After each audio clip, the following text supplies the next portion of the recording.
प्रमाणिक समाधान। गुरुवर नमोस्तु। स्वाध्याय कहाँ करना चाहिए व किस समय करना चाहिए? स्वाध्याय करना चाहिए, सबसे पहली बात तो ये। और स्वाध्याय कहाँ करना चाहिए?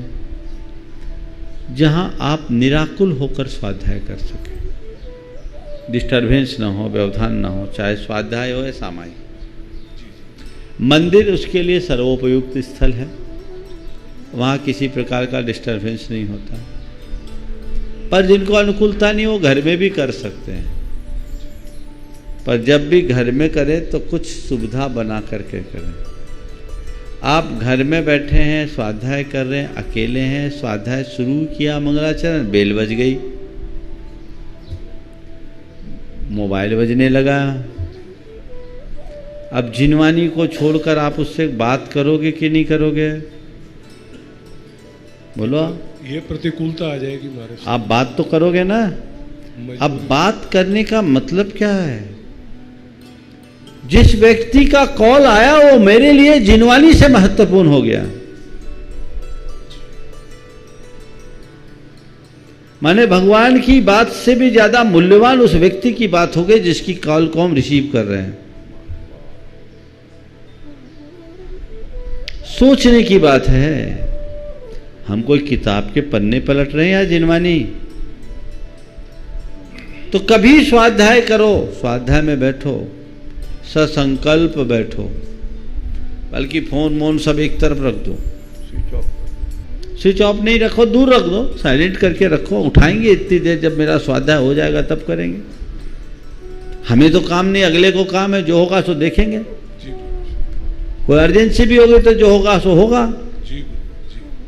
अब सामायिक में बैठे हैं, घंटी बज रही है, मन लगेगा? नहीं लगेगा। तो इन जंजालों से बचने के लिए मंदिर में ये सबसे अच्छी व्यवस्था है। लेकिन यदि आप घर में ऐसी अनुकूलता बना लेते हैं तो निषेध नहीं है, घर में भी कर सकते हैं। कई लोगों को मंदिरों में ज़्यादा देर बैठने की अनुकूलता नहीं रहती जी, इसीलिए अपने घर की नहीं, घर में बनाओ।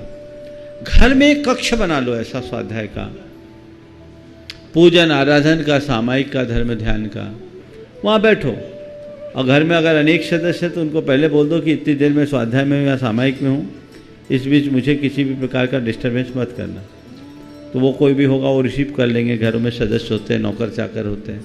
और यदि नहीं है तो एक सबसे बढ़िया दरवाजे पे एक नोटिस लगा दे, कृपया इतने बजे मिले, अभी हम साधना में हैं, अभी हम आराधना। मेरे संपर्क में एक डॉक्टर है आपके गया के, आर.डी. मिश्रा, बहुत अच्छे धर्मध्यानी हैं। वो जब अपनी पूजा में बैठते हैं उनको लगभग 2 घंटा लगता है। मिश्रा जी हैं, और जब भी पूजा में रहते हैं उनको कॉल करो तो कॉल में आ जाता है, डॉक्टर साहब अभी पूजा में हैं, ऐसा उन्होंने लिख दे बना रखा, उसमें फिट कर रखा है। तो अपने आप निपटते हैं, और जितनी देर वो पूजा में रहेंगे कोई कॉल नहीं उठाएंगे। तो ऐसी व्यवस्था बना लीजिए। आपका दूसरा सवाल, स्वाध्याय का समय निश्चित है क्या? सिद्धांत ग्रंथों के लिए विशेष काल शुद्धि का विधान हमारे शास्त्रों में। वर्तमान में सिद्धांत ग्रंथों के अंतर्गत सठखंडागम, कसाय प्राभृत जैसे ग्रंथ आते हैं। इनको अष्टमी, चतुर्दशी, अमावस्या, पूर्णिमा, ग्रहण के दिन, दिग्दाह, उल्कापात आदि की स्थिति में नहीं पढ़ना चाहिए, बाकी काल में पढ़ सकते हैं। सामान्य ग्रंथों के लिए जो हमारे पुराण ग्रंथ है, आराधना ग्रंथ है, भावना ग्रंथ है, आचार ग्रंथ है, इनके लिए किसी भी प्रकार के काल शुद्धि का नियम नहीं है। सुविधानुसार आप कभी भी पढ़ सकते हैं। पर मुझसे आप अपने जैसे व्यक्ति के लिए पूछते हो कि हम स्वाध्याय कब करें? जब मन निराकुल रहे उस समय स्वाध्याय करें। सुबह का समय सर्वोपयुक्त है। अब दिन भर दुनियादारी में उलझे हो, दुकान धंधे में दिमाग थकाए हो, फिर स्वाध्याय में बैठोगे तो एक सुनाएगा, 4 ऊँघेंगे। यही होता है ना हमारे साथ सभाओं में, तो मन नहीं लगेगा। हम निराकुल चित्त से स्वाध्याय करें तो स्वाध्याय का विशेष आनंद है। गुरुवर नमोस्तु। भगवान को किसी ने नहीं देखा पर माता पिता को भगवान माना जाता है, क्या ये ठीक है? भगवान को किसी ने नहीं देखा, कि एक बहुत ज्वलंत प्रश्न है भगवान को लेकर। पर मैं इतना कहता हूँ, भगवान के अस्तित्व की बात मैं भी बाद में करूँगा, पर जो माँ बाप में भगवान का रूप देखता है वो सच में भगवान के बताए मार्ग पर चलने का सहभागी बन जाता है। इसलिए तुम्हारे मन में ये जो भाव है बहुत प्रशंसनीय है। ये भारत की संस्कृति है जहाँ कहा गया मातृदेवो भव पितृदेवो भव। ये विडंबना है कि आज माँ बाप अपने ही संतान की उपेक्षा के शिकार बन रहे हैं। अपने मन को हम मोड़ करके चले और जीवन की धारा आगे बढ़ाएं तो हम अपने जीवन को बेहतर बना सकते हैं। रहा सवाल भगवान को देखने का, तो भगवान को कहीं ढूंढने की ज़रूरत नहीं है। ऐसे किसी सर्वशक्तिमान भगवान के तलाश करने की भी ज़रूरत नहीं है, क्योंकि भगवान हमारे भीतर है। और हमारे भीतर क्या है? सच्चे अर्थों में हम खुद में भगवान हैं।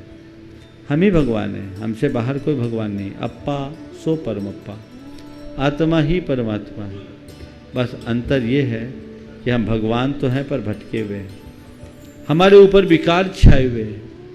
जिस दिन ये विकार समाप्त होंगे हमारे भीतर की भगवत्ता प्रकट हो जाएगी। हम अपने अंदर के विकार को समाप्त करें, विकार से निर्विकारता की ओर बढ़े, जीवन धन्य हो। गुरुवर नमोस्तु, शादी की सालगिरह मनानी चाहिए या नहीं? यदि हाँ तो कैसे? शादी की सालगिरह मनाने का आजकल चक्कर ज़्यादा चल गया है। मुझसे किसी ने पूछा महाराज मनाना चाहिए कि नहीं मनाना चाहिए? मैंने कहा जरूर मनाना चाहिए। मनाए, कैसे मनाओ? गुरुओं के पास आकर मनाओ, पूजा भक्ति धार्मिक अनुष्ठानों के साथ मनाओ, और शादी की हर सालगिरह में अपने जीवन में एक नया संयम लेने का संकल्प लो। सालगिरह तब सार्थक हो गया। सांसारिक जीवन मैंने खूब जी लिया, विषयों में मैं बहुत लीन रहा, अब मुझे अपने जीवन का पथ प्रशस्त करना है। उधर से अपने आप को कम करते जाओ ताकि हम धीरे धीरे धीरे धीरे वानप्रस्थी हों। पर मैं क्या बताऊं, शादी के 50-50 बरस हो जाते हैं, फिर भी वही फेरे वेरे के ही चक्कर में लोग लग जाते हैं, दुनिया के ही फेर में फंसे रहते हैं। अरे इस अंधेर से मुक्त होना चाहिए, वानप्रस्थी बनने का संकल्प जगाना चाहिए, अपने मनुष्य भाव को सार्थक बनाने की भावना बनानी चाहिए। इसी गोरख धंधे में उलझकर अपने जीवन को खो दोगे तो हाथ में हासिल क्या होगा? ये मनुष्य जीवन बार बार मिलने वाला नहीं है। मन में ये भाव जगाना चाहिए। ये अच्छा सुयोग है कि दाम्पत्य जीवन मधुरता के साथ सफलतापूर्वक चले और एक लंबी पारी हो। आज के समय में किसी की 25वीं या 50वीं हो जाती है तो ये बहुत बड़ी बात है, क्योंकि आजकल तो शादी होने के 25 दिन बाद से ही दूसरी बातें शुरू हो जाती हैं। तो 25वीं की तैयारी होना बहुत अच्छी है। मुझसे पूछा, हमने कहा जरूर मनाना चाहिए ताकि बाल बच्चे समझ सके कि हमारे माँ बाप 50 साल लड़ झगड़ करके भी साथ रहे तो हमें भी ज़िंदगी काटना है, वो उनको प्रेरणा मिले, है ना। ऐसा कोई पति पत्नी नहीं होते जो आपस में नहीं लड़ते झगड़ते, वो तो होगा, वो चलेगा। लेकिन सबसे बड़ी विसंगति की संगति ये है कि तमाम प्रकार के मन मुटाव लड़ाई झगड़े के बाद भी एक दूसरे का साथ निभाते हैं। ये बहुत बड़ी बात। पति पत्नी के साथ ऐसा संबंध ये भारत में ही देखने को मिलता है। इसलिए मनाओ ताकि आने वाली पीढ़ियां जान सके और वो कभी एक दूसरे से संबंध विच्छेद की बात ना सोच सके, चाहे जैसी स्थितियां उस स्थिति में एक दूसरे को निभा सके। नहीं तो आजकल बड़ा गड़बड़ होता है। पति पत्नी अपने बच्चे के भविष्य को लेकर के चर्चा कर रहे थे। एक बोल रहा था डॉक्टर बनाएंगे, एक बोल रही थी इंजीनियर बनाएंगे। दोनों आपस में बातचीत करते करते बोले बेटे से तो पूछे क्या होगा। 1 घंटे तक दोनों का झगड़ा चला। 1 घंटे तक झगड़ा चला तो पूछा बेटा तू क्या बनेगा? बोला मैं वकील बनूंगा। लो वकील क्यों बनना चाहता? वकील बोले देख लिया आपके डाइवोर्स का पेपर तो मुझे ही बनाना पड़ेगा, ये झगड़ा करोगे तो क्या होगा। लेकिन कहने की बात है ये मनाइए, धार्मिक रीति से मनाइए, धर्म ध्यान कीजिए, व्रत संयम अंगीकार कीजिए, भवस्य सारम किल व्रत धारणम। व्रतों से जीवन का कल्याण होगा, भोगों से नहीं। पुण्य के योग में ही लंबी पारी चलती है, पर उस योग का ऐसा भोग मत करो कि कल तुम कंगाल होकर दुनिया से जाओ। इस धरती से जब भी जाओ तो माला माल बन करके जाओ, निहाल बन करके जाओ, ऐसा मार्ग। गुरुवर नमोस्तु। जैनागम में 10 प्रकार के मुंडन कहे हैं, वे क्या होते हैं?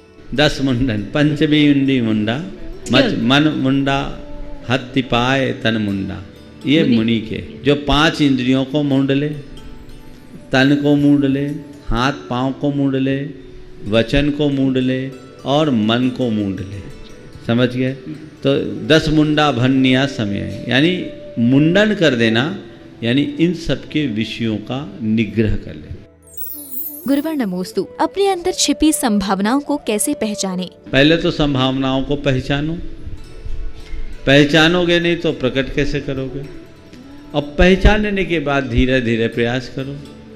जैसे एक उदाहरण देता हूँ, आपसे कोई कहे कि यहाँ से 2 किलोमीटर पैदल जाना है, चल पाओगे? आप कहोगे मेरे वश का नहीं है।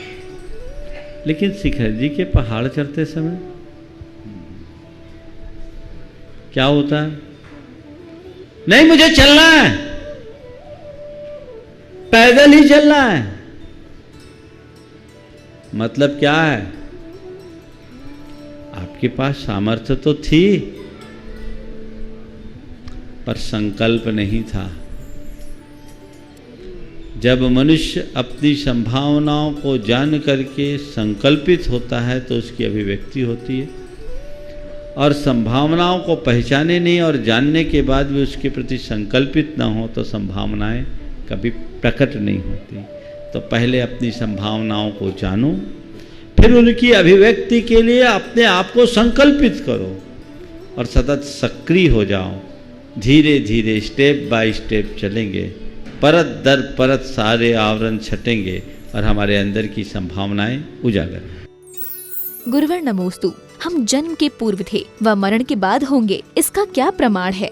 जस नथी पुरा पच्छा तस् मज्जो कुअंसिया। जिसका आगा पीछा नहीं उसका बीच कैसे होगा? तुम कहते हो जन्म के पहले थे कि नहीं थे, हम कैसे जाने? मरण के बाद रहेंगे कि नहीं रहेंगे, हम कैसे माने? नहीं मानो। ये बीच का कैसे है? जिसका आगा पीछा नहीं उसका बीच नहीं, मध्य नहीं। तो मध्य है, यही इसका प्रमाण है कि इसका आगा पीछा भी है, इसमें कोई संशय नहीं। गुरुवर नमोस्तु। जैन मतानुसार भगवान किसी को कुछ नहीं देते, फिर भी पूजन आदि के माध्यम से प्राप्त हुआ देखा जाता है। तो जब वह देते नहीं तो कैसे मिलता है? भगवान कुछ नहीं देते सच है, और भगवान से मिलता है ये और बड़ा सच है। कैसे? बिना दिए कैसे मिलता है? पेड़ के नीचे जाते हो, तुम्हें छाया मिलती है कि नहीं मिलती? क्या पेड़ देता है? मांगना पड़ता है। न पेड़ देता है न मांगना पड़ता है, पर पेड़ के नीचे जाने वाले को छाया अपने आप मिल जाती है। भगवान पेड़ नहीं, भगवान तो कल्पतरु है, उनकी छाया में जाओगे तो सब आपके आते। शरण तो ग्रहण करो, उनसे हमें अपने जीवन की वास्तविकता का बोध होता है। गुरुवर नमोस्तु। अपने द्वारा किए गए पाप पुण्य को हम किस प्रकार से भोगते हैं? अपने द्वारा किए गए पाप पुण्य के फल को तो हम 24 घंटे भोगते हैं। आपने जो सवाल किया है इसे थोड़ा व्यापकता से समझने की जरूरत है। पाप पुण्य को हम अकेले भी भोगते हैं और समुदाय में भी भोगते हैं। कई बार हम अपने द्वारा किए हुए कर्म को भी भोगते हैं और कई बार औरों के द्वारा किए गए कर्म के भी हम शिकार होते हैं। ये कैसे होता है? 1-2 उदाहरण सुना करके अपनी बात पूरी करूँगा। बात बहुत अच्छी है, समझने की। सामान्य रूप से हम लोग कहते हैं कि मेरे द्वारा किया कर मैं भोगता हूँ, पर के द्वारा किया हुआ नहीं भोगता। लेकिन एक निमित्त नैमित्तिक संबंध होता है। यदि मेरा पुण्योदय चल रहा है और मेरा पुण्योदय तीव्र है, उस घड़ी में मेरे साथ कोई पापी आदमी होगा तो वो मेरे पुण्य से ढक जाएगा, उसकी सुरक्षा हो जाएगी। ऐसा समीकरण बनता है। और कभी मेरा पापोदय तीव्र है और मेरे तीव्र पापोदय में कोई पुण्य वाला, सामान्य पुण्य वाला व्यक्ति आए तो हो सकता है मेरे वो भी पिस जाए। इसको जानने के लिए एक उदाहरण देता हूँ। आप लोगों के चौके में साधुओं के आहार होते हैं, निरंतराय आहार भी होते हैं, कभी अंतराय भी आता है ना। 4 समीकरण बनते हैं, इससे पुण्य पाप के फल भोग का समीकरण आप सबको समझ में आ जाएगा। कभी कभी साधु के पुण्य से श्रावक का अंतराय टलता है, कभी कभी श्रावक के पुण्य से साधु का अंतराय टलता है, कभी कभी साधु के पाप से श्रावक का अंतराय आता है, और कभी कभी श्रावक के पाप से साधु को अंतराय आता है। महाराज क्या है? साधु के पुण्य से श्रावक का अंतराय टलता है। कई जगह ऐसा होता है, अब जैसे संघ में जाओगे ना, आप गांव शहरों में जाए तो जिस भी साधु का आहार हो उनके चौके में अंतराय ही होता है, और उस चौके में जिन साधुओं का तीव्र पुण्य होता है, जिन्हें यदा कदा ही अंतराय आते हैं, उनके निरंतराय आहार हो जाते हैं। तो ये क्या हुआ? साधु के पुण्य से श्रावक का अंतराय टला। हर गांव शहर में कुछ घर ऐसे होते जिनके यहाँ वर्षों से चौके लगते रहे, उनने अपना सारा अंतराय टाल दिया, तो उस श्रावक के यहाँ उस साधु का भी निरंतराय आहार हो जाता है जिनके अक्सर अंतराय आते हैं। हम लोग संघ में रहते थे तो कई महाराजों को अंतराय आते ऐसे 10 दिन 20 दिन 30 दिन तक अंतराय आते रहे, तो उनके लिए हम लोग ये पूछते थे, भैया कितना % हुआ, ठीक हुआ या नहीं हुआ, प्राय अंतराय। तो ऐसे साधु का भी उस घर में निरंतराय आहार हो जाए, वो क्या हुआ? श्रावक के पुण्य से साधु का अंतराय टला। कुछ साधुओं को अक्सर अंतराय आता है और उनका उन घरों में भी अंतराय आ जाता है जिस घर में कभी अंतराय का नाम नहीं सुना। तो साधु के पाप से श्रावक का अंतराय है, और जिन घरों में अक्सर अंतराय आता है उनका तीव्र उदय हो तो उस साधु को भी अंतराय आ जाता जिनको कभी अंतराय सुना ना हो। तो श्रावक के पाप से साधु का अंतराय है। तो ये आपस का समीकरण है, इसे व्यापकता से समझो। इस उदाहरण से हर कर्म के साथ निमित्त नैमित्तिक संबंध बनता है। अगर कर्मशास्त्रीय भाषा में कहें तो कर्म और नो कर्म ये दोनों आपस में जुड़े हैं। इसलिए आप सबसे एक बात कहता हूँ, नो कर्म मतलब जो कर्म के उदय में सहायक बने। तो जब भी कर्म का तीव्रोदय हो, कर्म का तीव्रोदय जब भी आए तो नो कर्म को बदलने की कोशिश करो, ताकि कर्म को के अनुकूल स्थितियां निर्मित न हो। ऐसे पाप कर्म का तीव्र उदय आ रहा और वैसी ही सामग्री आपने अपने इर्द गिर्द एकत्रित कर ली तो पाप भारी पड़ेगा। और पाप कर्म का तीव्र उदय है और आपने द्रव्यक्षेत्र काल बदल दिया तो पाप अलग थलग पड़ेगा, वो कमजोर हो जाएगा। तो हमेशा पापोदय की तीव्रता में नो कर्म बदल दो, और पुण्योदय अगर तीव्र चल रहा, अनुकूलताएं बन रही है, तो ऐसे ही नो कर्मों को लाओ कि पाप को सामने ना आने दे। यानी हमेशा वातावरण और इन्वायरमेंट को ठीक रखने की कोशिश करें।